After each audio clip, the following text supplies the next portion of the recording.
some white buttercream here. Place it right here behind it, so it'll just kind of stick a bit down like that.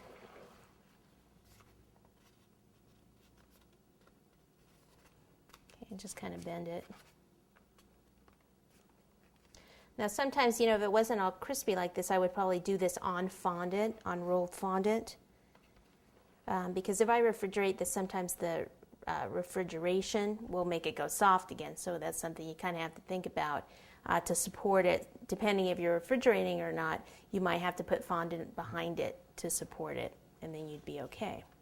All right, so I'll just kind of have that there. Now the part where I cut off, I can see part of it. I do have a Band-Aid left, so I can go ahead and take a Band-Aid. And I'll just use some buttercream here.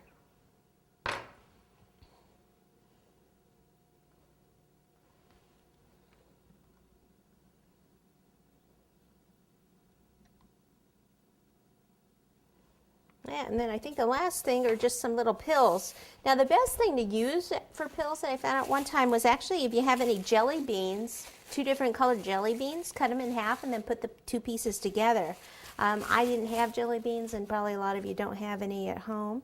So what we have to do is just take 2 pieces of fondant, white and red or whatever color pills you want to make.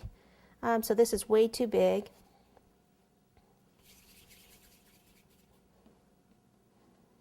It's still a little big.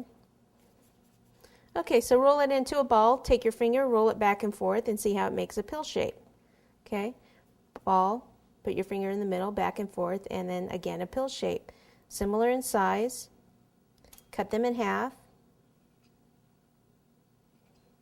And then place these 2 pieces together with a little bit of water in between. A little bit of water there. Pop these together. You can even kind of roll it like this if you want. Sometimes you mess it up that way.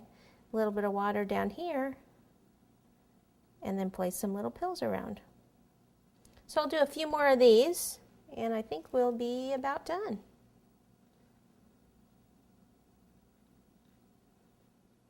And there we have Dr. Adam's Doctor Bag.